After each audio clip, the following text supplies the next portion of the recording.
ஆண்டவராய் இயேசு கிறிஸ்துவின் நாமத்திற்கு மகிமை உண்டாவதாக. இந்த இயேசு வழி மூலமாய் கர்த்தருடைய வார்த்தையை பகிர்ந்து கொள்ள விரும்புகிறேன்.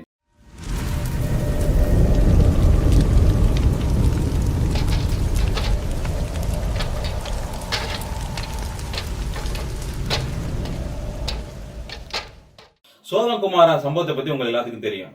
இந்த சோதம் குமார அழிப்பதற்கு முன்னாடி தேவனிடத்துல ஆபிரகாம் பேசுறாரு.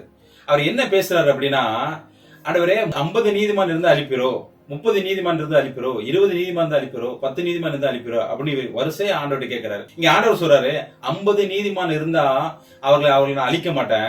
அதே போல 30, 20, 10 இப்படி ஒவ்வொன்னு அடிக்க கொண்டு வர்றாரு. இப்ப இந்த காரியத்தை குறித்து முன்பதாக ஆபிரகாம் இந்த காரியத்தை சொல்றதுக்கு முன்னாடியே ஒரு விஷயத்தை வச்சு என்ன பண்ணுவார் அப்படின்னா ஆண்டவர்கிட்ட பேசுவார். இப்ப அந்த காரியத்தை குறித்து அவங்க கூட நான் பகிர்ந்து கொள்ள விரும்புறேன். ஆதியாகமம் 18வது அதிகாரம் 27வது வசனம். அப்பொழுது ஆபிரகாம் பிரதியுத்தரமாக, இதோ தூளும் சாம்பலுமாய் இருக்கிற அடியேன் ஆண்டவரோட பேச துணிதேன். இந்த வசனத்துல ஆண்டவரோடு பேச துணிதன் அப்படின்னு ஆபிரகாம் சொல்றாரு.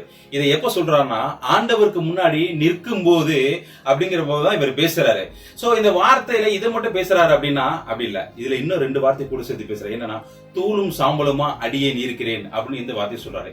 இந்த வார்த்தை எதை குறிக்குது அப்படின்னா, தூளும் சாம்பலும் அப்படிங்கும் போது, ஆண்டவரே உமக்கு முன்னாக நின்று நான் பேசுவது எம்மாத்திரம். அதாவது உங்களுக்கு புரியுற மாதிரி சொல்லணும்னா, ஆண்டவரே உமக்கு முன்பாக நான் நிற்க, அதாவது உமக்கு முன்பாக நான் சரிசமமாக நின்று பேசுவதற்கு நான் எம்மாத்திரம் ஆண்டவரே அப்படின்னு ஆண்டவருக்கு முன்னாடி ஆபிரகாம் தன் நிலையை கொஞ்சமாக ரொம்பவே அதிகமாகவே தாழ்த்தி காண்பித்து கொடுக்கிறார். அவர் கர்த்தர், அவர் நிலை மாறாதவர். நாமும் தேவனுடைய சமூகத்தில் அமர்ந்து அவர்கிட்ட பேசும்போது நம்ம தாழ்மையா இருக்க வேண்டும்.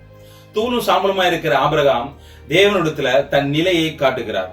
அதை ஏசையா கூட தான் அசுத்த உதிர உள்ள மனுஷன் என்கிற தன்னுடைய நிலையை காண்பித்து தான் தேவனை பார்த்து அவர் பேசுறாரு. இவங்க 2 பேருடைய நிலையும் ஆண்டவருக்கு தெரியாதுன்னு நினைக்கிறீங்களா? கண்டிப்பா தெரியும். பட் ஆனா இருந்தாலும் இவங்க 2 பேருடைய நிலை ஏன் ஆண்டவருக்கு முன்பாக தெளிவுபடுத்துறாங்க அப்படின்னா, ஆண்டவரே உமக்கு சரிசமமா நிக்கும் பேசுவதற்கு நாங்க எம்மாத்திரம்பா, எங்க நிலை இதுதான். ஆனாலும் உங்க இடத்துல பேசுறதுக்கு எங்களை அனுமதிச்சிருக்கீங்களே, இது எவ்வளவு பெரிய விஷயம் அப்படிங்கிற காரியத்தை குறித்ததான நிலையை அவங்க காண்பிக்கிறாங்க. இங்க ஆண்டவர் நம்மளை ரத்தத்தினால மீட்டு இருக்கிறாரு. அப்பா பிதாவேன்னு கூப்பிடுகிற பிள்ளைங்கிற ஸ்தானத்தையும் கொடுத்திருக்காரு. அதற்காக ஆண்டவர்கிட்ட எப்படி வேணாலும் நம்ம பேசிட முடியாது. இங்க நம்முடைய நிலை என்னன்னு நமக்கும் தெரியும், ஆண்டவருக்கும் தெரியும்.